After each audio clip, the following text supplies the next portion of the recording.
All right, I'm with Sandra Dunn, and she is going to be participating in the Amarillo 2019 International Transgender Recognition Day. Tell me a little bit more about it. Day of Visibility. It's been going on for about 10 years nationally in different parts of the world as well. This is the first year in Amarillo that we're doing this. Sam and Teresa have been working very hard on getting this organized and get it going. 14 years ago I started the Amarillo Area Transgender Support Group, and so after 14 years later we're finally getting some visibility besides when I ran for mayor, but that's okay. All right, so we're at the Paso headquarters on 10th Street in Amarillo, and I understand there's going to be a march or parade down 10th Street towards the Potter County Courthouse. Right. Explain what's going to be happening. We do meet at the building, at Paso's building, but that's through the Becky McQuay. She's a licensed therapist, and we've done that through her connections with the Paso organization, and they allow us to, through her, the space to meet once a week.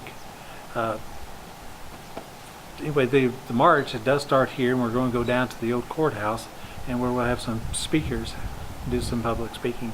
And it's mostly to bring in awareness and visibility that, we are here. We're not a small little group. There's quite a few of us here. And here is Sam Burnett. Sam, explain a little bit about the event that's going on today, and tell us a little bit about yourself and what's going to be going on. My name is Sam Burnett, and I am the president of the Amarillo Area Transgender Advocacy Group, and we are going to do our first ever Transgender Day of Visibility March. It is the 10-year anniversary of the Transgender Day of Visibility, and it is also the first year that they're actually going to do a march on Washington, D.C. So, kind of making history here in Amarillo today. It's pretty exciting.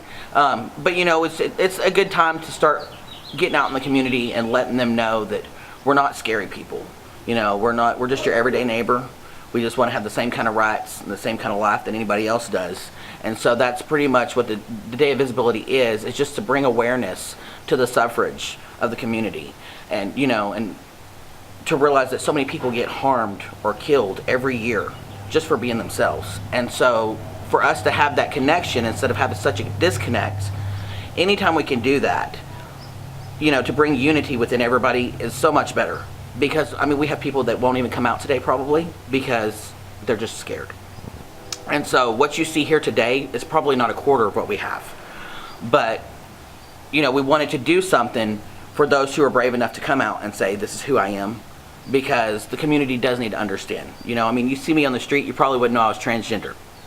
But I am. So that's our big message that we want to get across today. Is so many times we build up in our head and in our mind of that scary thing, right? Because we don't know what we're talking about.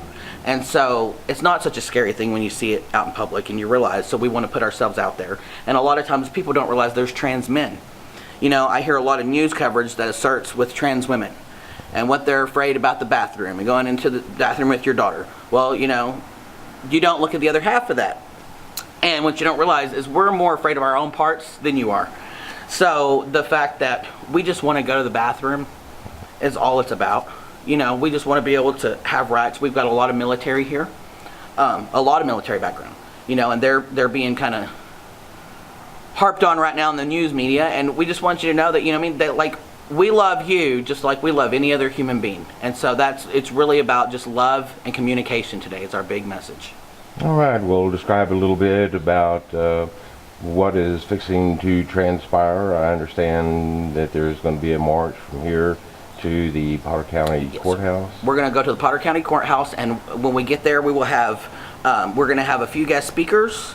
We're going to have the Oak congregation will be there. They are the open and affirming congregation of all the churches that are open and affirming. They will be there to kind of communicate who they are, and we just want to get a message across. My big message this time is about the children. We have such a high suicide rate. So we've got a lot of speakers that are going to be based around young transgender community, and so it'll be really awesome to see. All right, well, I'll try to do my best to get some video of the march taking place as you go down 10th Street, and then also arriving there at the courthouse, and try to document as best as I can this historic making day in Amarillo. Well, we appreciate you being here. Thank you. We're happy to have you.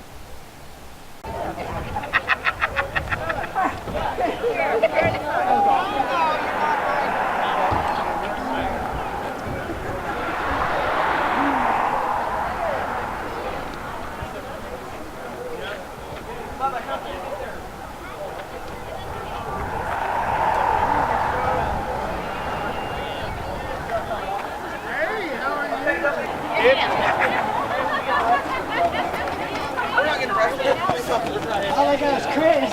What? Okay, let me tell you something.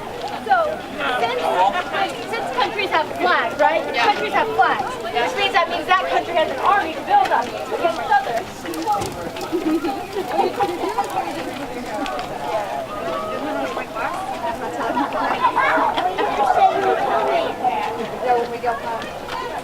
Wow, that's a pretty big crowd.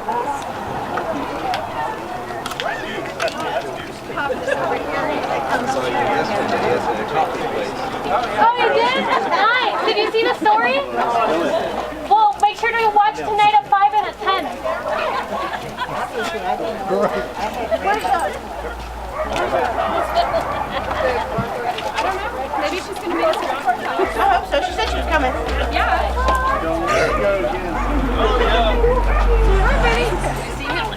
First he'll be like, I did.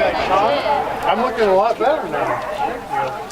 You really didn't. What? Oh, hi. Can I get a shot of your? Yes, you can. Yeah. Yes. Great. I was really glad. Thank you. Thank you.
Sign to be sure.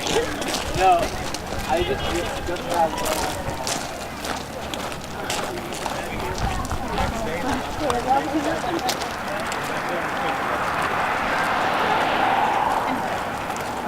Is there anything that you would like to see change? Dusty. Hey, Dusty. We got a picture of you from that event that we had. We're gonna send over your way, probably. Yeah, send it over. Nice seeing you, brother. You bet.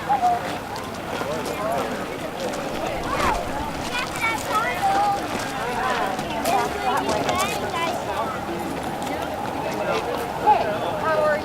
Good to see you. Hey, Stacy.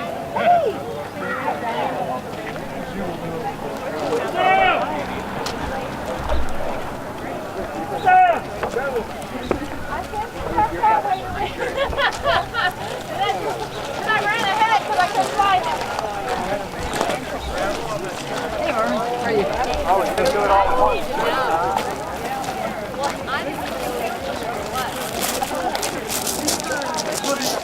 She's not trying to walk because she's on the ground.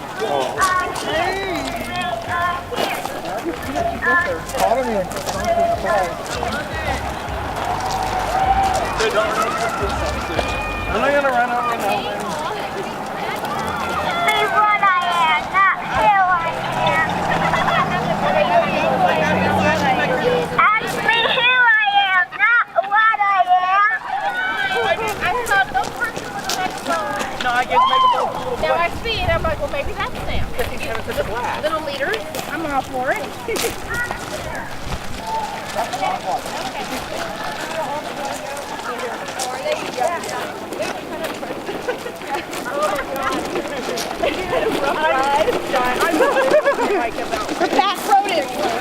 I know.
Okay, so we're gonna have some speakers, and I've kind of been quiet about not telling very many people about what we're doing here today.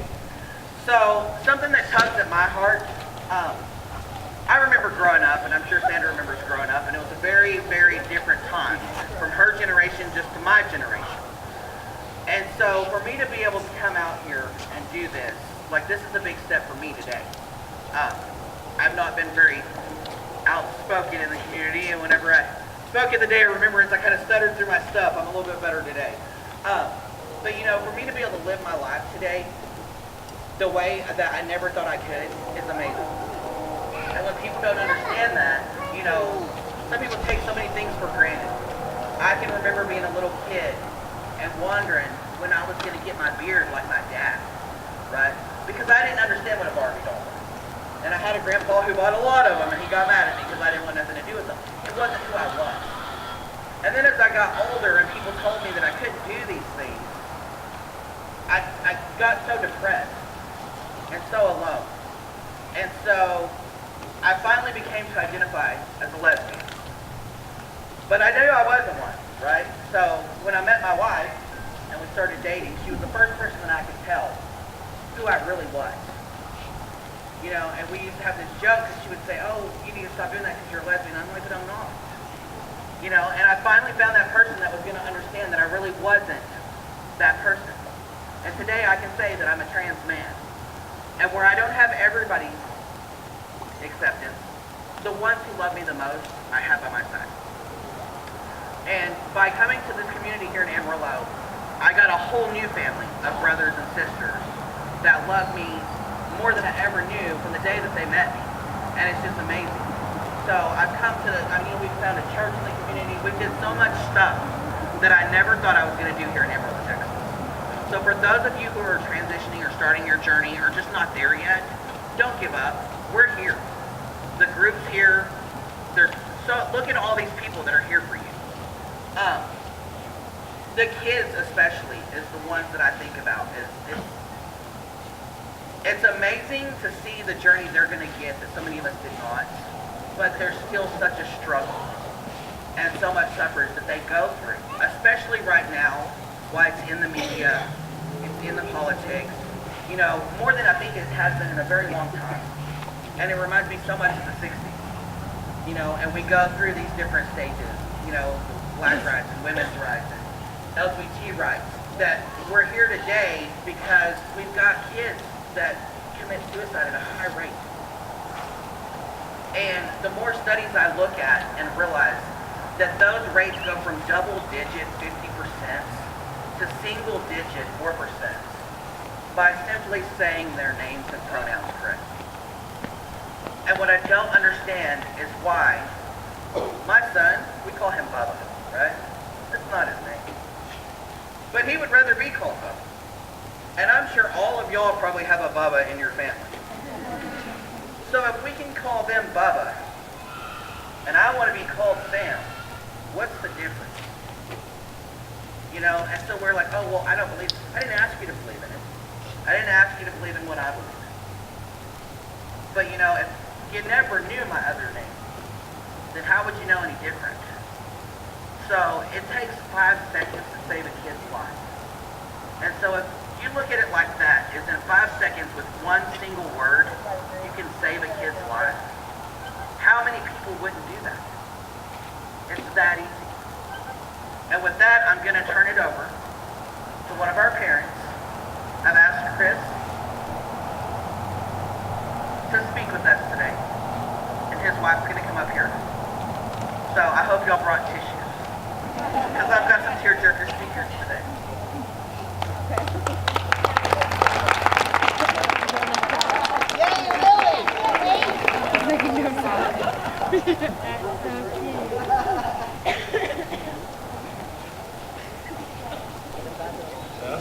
Test. I don't want to blast y'all. Can you hear me? Yeah. Hello, my name is Chris. Hey, Chris.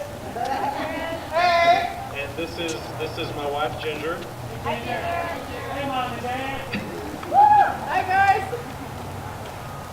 We are the parents of a transgender son who is classified as female at birth, but identifies as a male. He's had some challenges and some breakthroughs that we'd like to briefly share with you. For a long time he was depressed, battled significant anxiety, and even had thoughts of suicide because he had virtually no safe way to alleviate his gender dysphoria, which for those who may not know is a conflict between a person's physical or assigned gender and the gender with which they identify. These feelings that he was having were caused not only by the dysphoria, but also the fear of rejection by family and friends, the fear of becoming homeless, and even concerns about his relationship with God. In addition, he did what he could do to physically present in a way that reduced his dysphoria Unfortunately, this initially included unsafe binding of his chest. Sam touched on some of the statistics for suicide. We have some as well. Did you know that according to the Los Angeles Times, the suicide rate among the transgender population as a whole is around 40%. Now that's using 2014 data. And as of 2014, this was about 9 times the national average. What is interesting, sort of like Sam mentioned, is that this rate drops to a level comparable to their cisgender peers when receiving acceptance from family, friends, employers, teachers, etc. So with coming out as a family, we learned that there is a valid scientific basis for the unique qualities of transgender people. In other words, being transgender is not merely an emotion or a choice. It is a real phenomenon that exists. It cannot be denied, and it simply deserves respect and love. Through our growth as a family, our son learned that we love him no matter what. He knows he will be called by his preferred name and pronouns, and he can wear whatever he wants to or whatever he needs to, including safely designed binders. He has experienced a variety of reactions from his peers that you may relate with. These range from accepting and even defending him to others outwardly rejecting him, including intentionally misgendering him. These things are, of course, very hurtful. One interesting thing we've learned is that coming out is like waving a very powerful but sometimes painful magic wand where you instantly find out who your true friends are. He is thankful for those who remain by his side, and he chooses to maintain a healthy distance from the others. That's his approach. His concerns about his relationship with God were based around not knowing whether God would accept him or if he was sinning. He only knew what he was feeling. He lost 2 churches. I should say we lost 2 churches. Both times he was outed by people that he thought he could trust, people that he thought were his friends. This only amplified his concern about his place with God. Now, with the proper biblical context, as well as scientific evidence, he knows for sure that being transgender is a part of who he is. Thankfully, we learned about the OAC of the Texas Panhandle.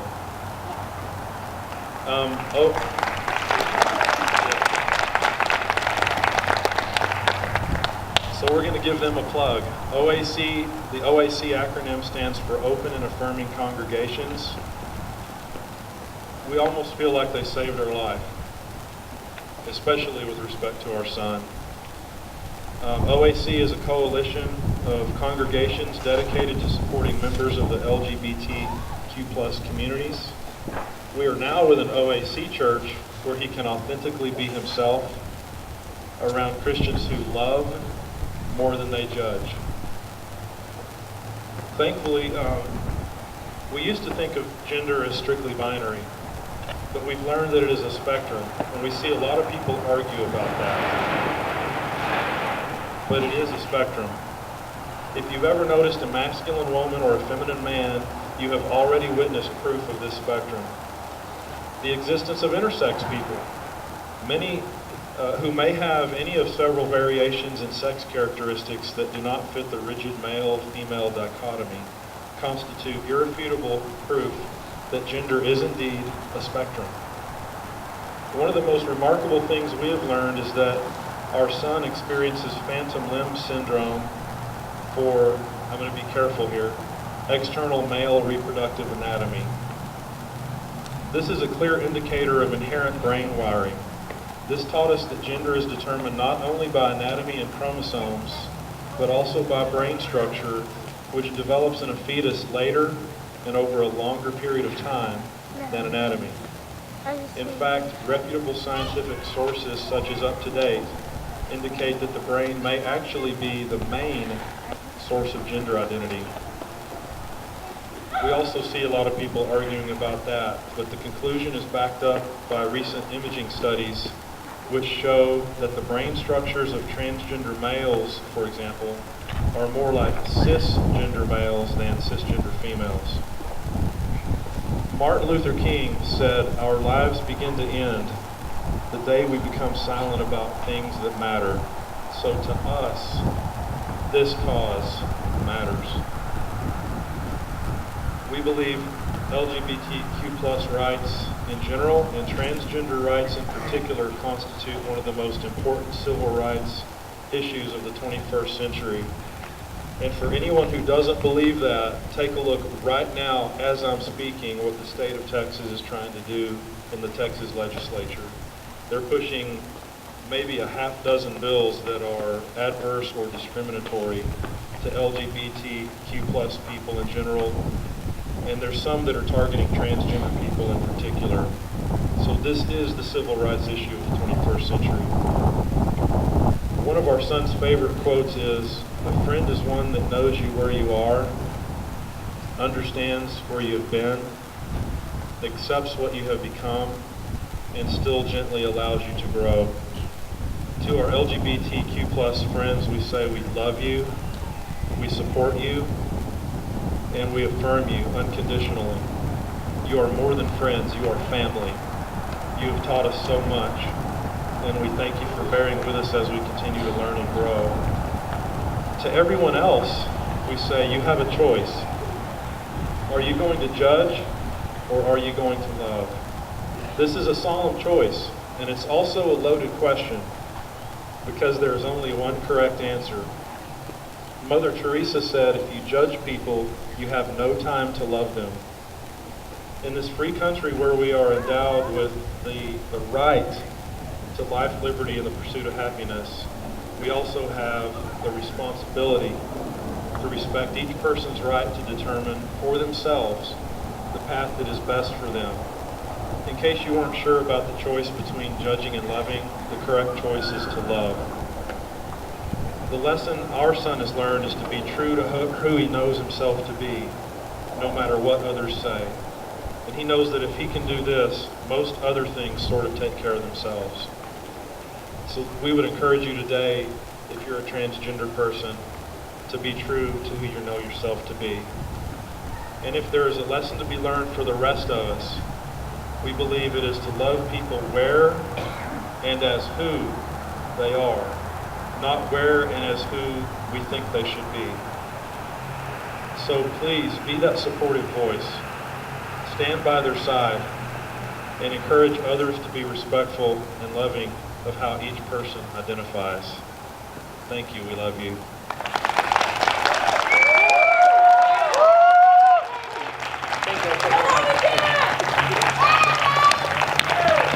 Okay, so they mentioned the Oak organization, and I'm going to bring Stacey Yates up here now to kind of explain to y'all what Oak is and what they do for our community.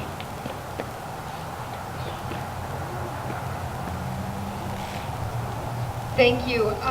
I don't want to talk for a very long time because it's your day, but I thank you for including us in this great event. I congratulate you on making this statement. Open and Affirming Congregations is a coalition of congregations that have made a pledge to be a safe space for members of the LGBTQIA community. You can find us on Facebook and you can read that pledge in its entirety. It has several points. The promises that we make. There are 6 congregations that are part of OAK. They are the Amarillo Unitarian Universalist Fellowship, First Christian Church of Canyon, First Presbyterian Church of Canyon, Metropolitan Community Church, St. Andrew's Episcopal Church, and St. Luke Presbyterian Church.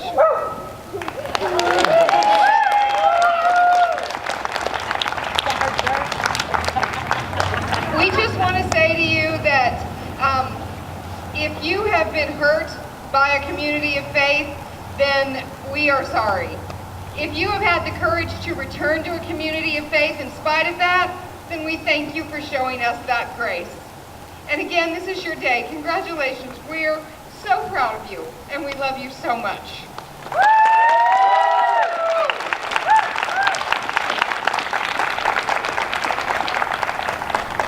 Okay, so the last one that I've asked to come up is Jen.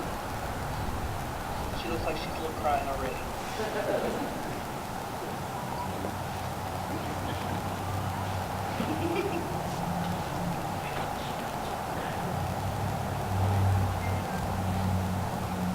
Hello, my name is Jennifer. I'm here today on this Day of Visibility, and I'm speaking from a parent's perspective. You see, a few years ago, one of my darling humans had an emotional breakdown, and it was huge. It was an anxiety attack at a level that would have been seen in an adult, but not normally a child. As I attempted to understand where all of the anxiety was coming from for my child, many of the things that my child told me had me questioning everything that I had ever learned.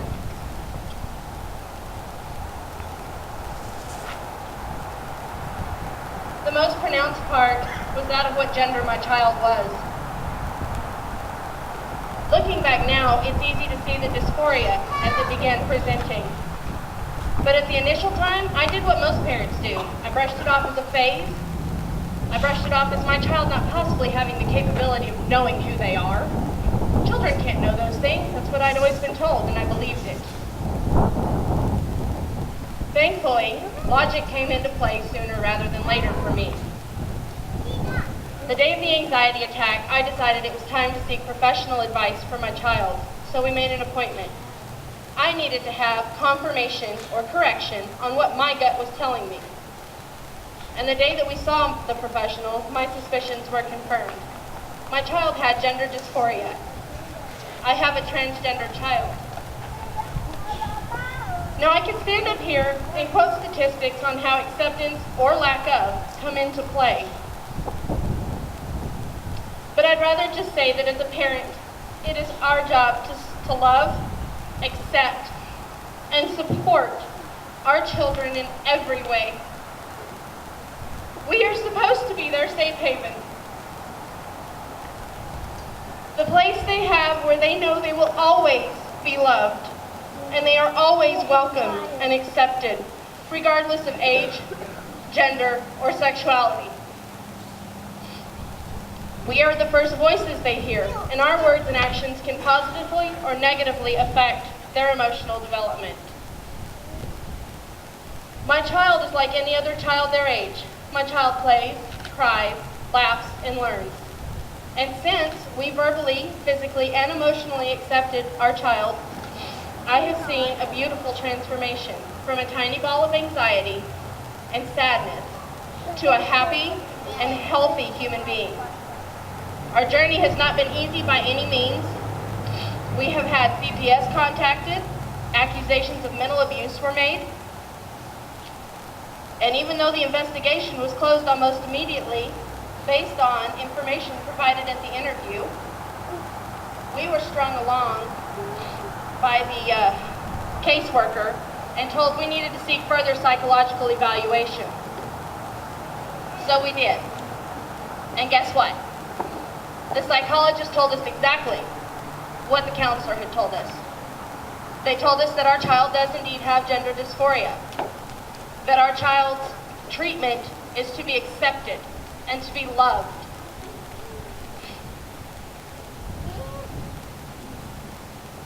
We still struggle with those who are close to us accepting our child and accepting our journey.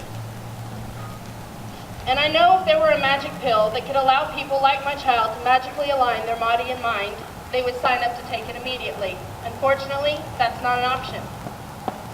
Just as being yourself is not a choice.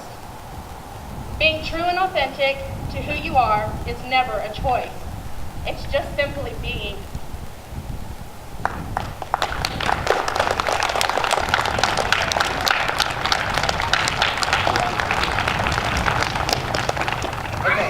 So I have one other person that's going to come up here and has no idea they're coming up here. Our founder, Sandra Dunn, I have something to present you.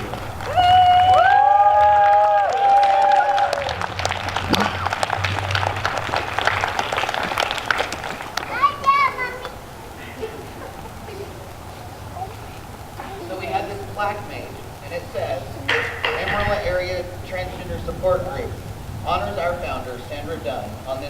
annual Transgender Day of Visibility March of Amarillo, Texas, 2009.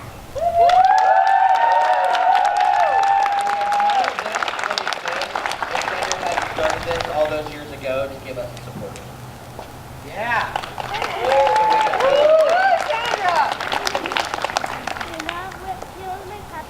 We love you. Okay, now I know that we have some people with cars here, some people with cars there, so if you need to ride back, I think we're going to do some little shuttling. We have the event this evening that will be closed off to media. So if you do not have that address and you need it, approach me and I will give it to you. It is for all allies transgender community. So, and we would love to see you there. And there's plenty of food. Woo! Yeah. Yes, 5:30. So like I said, if you need the address, give it to me.